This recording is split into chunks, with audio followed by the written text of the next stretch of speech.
Suhas jewellers 5th anniversary సందర్భంగా 8 తులాల బంగారం ఉచితం. ఇంకెన్నో అదిరిపోయే ఆఫర్లు. వెంటనే సుహాస్ షోరూమ్ ని సంప్రదించండి. వైరా రోడ్, ఖమ్మం.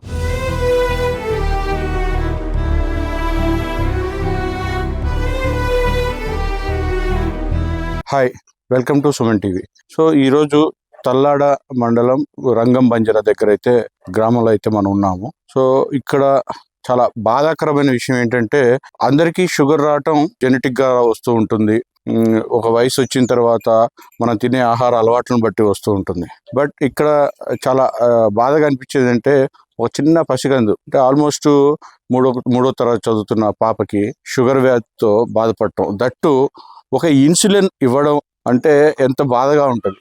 అంటే టాబ్లెట్ రూపంలో కాకుండా ఇన్సులిన్ రేంజ్ రూపంలో ఇవ్వాల్సిన పరిస్థితి ఏర్పడింది. సో అసలు ఎవరి పాప, వీళ్ళ పరిస్థితి ఏంటి, వీళ్ళ తల్లిదండ్రులు ఎవరు అనే విషయాన్ని తెలుసుకుందామని సుమన్ టీవీ ద్వారా మీకు చూపించే ప్రయత్నం చేయబోతున్నాను. నమస్తే అమ్మా, మీ పేరు? మౌనిక. ఓకే, మీకు ఎంతమంది పిల్లలమ్మా? 2. మీ ఆయన పేరు? రమేష్.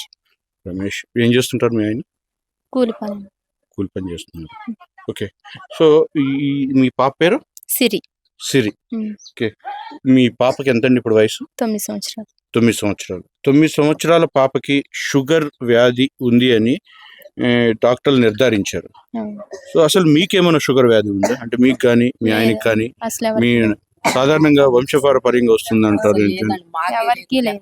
అంటే ఈ పాపకి ఎందుకు వచ్చింది అనే విషయాన్ని ఏమైనా డాక్టర్ చెప్పడం జరిగిందా? చెప్పలేదండి. మీ వంశంలో ఉంటేనే వస్తుంది అన్నారు. మాకెవరికి లేదు అసలు. ఎక్కడికి వెళ్ళా గానీ తెలియట్లేదు. అంటే చాలా చెప్పాలంటే చిన్న పిల్లలకి రావడం అనేది చాలా తక్కువగా వినటం జరుగుతుంది. డాక్టర్ గారు ఈ వ్యాధిని ఏమన్నారు? షుగర్ కంపల్సరీ, అది షుగరే, ఇక తగ్గదు, మీకు ఎక్కడికి వెళ్ళినా తగ్గదు, బ్లడ్ షుగర్ అని చెప్పారు. మీరు ఎప్పుడు గుర్తించారు? అలా లక్షణాలు, ఎలాంటి లక్షణాలతో గుర్తించి డాక్టర్ దగ్గరికి వెళ్ళారు? వాంతింగ్స్ అవుతున్నాయి, బాగా యూరిన్ కి వెళ్తుందండి. ఒక 20 రోజుల నుంచి ఎక్కువ యూరిన్ పోస్తుంటే బాగా మధ్య దాగి అట్లా పోస్తుంది అనుకున్నాం. ఒక రోజు ఇట్లా ఊరెళ్ళి అక్కడ స్వీట్ ఏదో తిన్నది, ఇక అక్కడే బాగా డేంజర్ అయిపోయింది. అక్కడ నుంచి పంపించేశారు. పంపిస్తే ఇక్కడికి వచ్చేసరికి సోయలేదండి అసలు. ఇక హాస్పిటల్ తీసుకెళ్ళిపోయాం. తీసుకెళ్తే బ్లడ్ టెస్ట్ చేస్తే బ్లడ్ లో షుగర్ లెవెల్స్ పెరుగుతున్నాయి, సీరియస్ గా ఉంది, నమ్మకాలు తక్కువ, మేము మీ ఇష్టం అని చెప్పారండి. ఇష్టం అని చెప్తే మేము మీ ఇష్టం కాదండి, ఇక్కడే ట్రీట్మెంట్ చేయండి అని చెప్తే చేశారు. అంటే ఇప్పుడు కష్టము అని అన్నారు అనే మాట వింటేనే బాధగా ఉంది అసలు చాలా. అయితే అసలు ఎలా తట్టుకున్నారు అసలు చెప్పాలంటే? పడిపోయిందండి, ఇంకా మన సోయిలో లేదు. పడిపోయింది, ఇక మన సోయిలో లేదు. మనకు కూడా ఎంత బాధగా ఉంటది, మీకు కూడా ఎంత బాధగా అనిపించుంటది. అంటే 500 పైన ఉన్నది షుగర్, 580 ఉందండి, కోమా స్టేజ్. సో ఇప్పుడు వాళ్ళు 3వ తరగతిలో గుర్తించారు కదా, 3rd క్లాస్ లో గుర్తించారు. సో ఇప్పుడు ప్రజెంట్ ఎంత ఏజ్? 9. అంటే ఇప్పుడు 4th క్లాస్, సుమారు 4th క్లాస్ కి వచ్చింది. సో ఆల్మోస్ట్ మీరు 1 year నుంచి ట్రీట్మెంట్ చేస్తూనే ఉన్నారు? చేస్తాను. సో ఇప్పుడు మీకు అసలు ఎంత నరకయాతనగా చూస్తూ ఉంటారు కళ్ళ ముందు మీరు. ఒక చిన్న పాపకి, మీకు పాపకి మామూలుగా ఒక ఇంజెక్షన్ మనం చేయించుకుందాం అంటేనే అసలు మనమే ఒకసారి కొంచెం ఇంజెక్షన్ అనే పరిస్థితి. అలాంటిది ఇంత చిన్న పాపకి ప్రతిరోజు ఇన్సులిన్ ఇవ్వాలి అని తలుచుకుంటుంటేనే ఆ పాప ఎలా తట్టుకుంది అని చూస్తుంటే ఎంత బాధ. చాలా బాధపడుతున్నాను. అంటే రోజుకి ఎన్నిసార్లు ఇవ్వాల్సి వస్తుంది? 4 సార్లు చేయాలి. రోజుకి 4 సార్లు.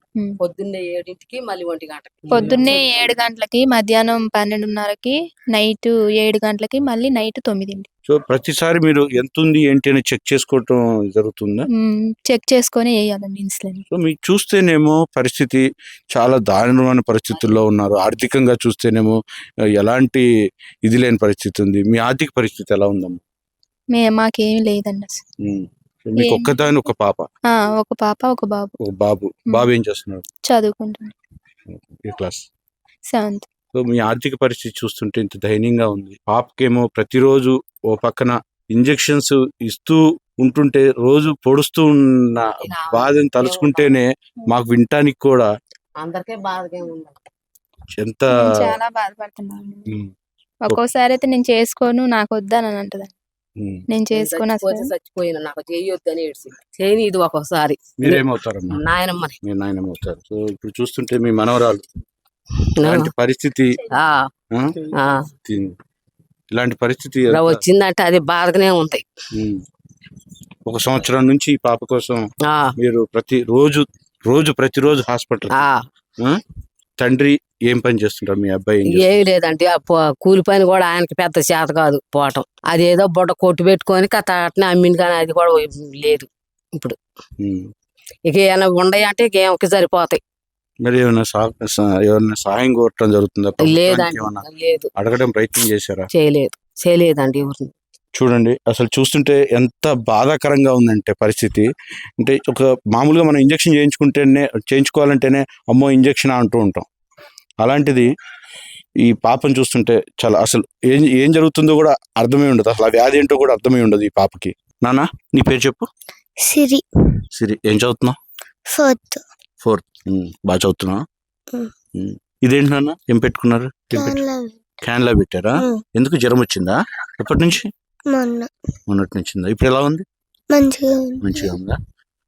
మరి నువ్వు రోజు స్కూల్కి వెళ్తుంటావు కదా, నీకు రోజు ఇంజెక్షన్ మరి నువ్వే చేసుకుంటున్నావు అని చెప్తున్నారు, నిజమేనా? నువ్వు నీ జబ్బుకి నువ్వే ఇంజెక్షన్ చేసుకుంటున్నావా? చేసుకునేటప్పుడు బాధగా అనిపించదు? నొప్పి వస్తుంది కదా.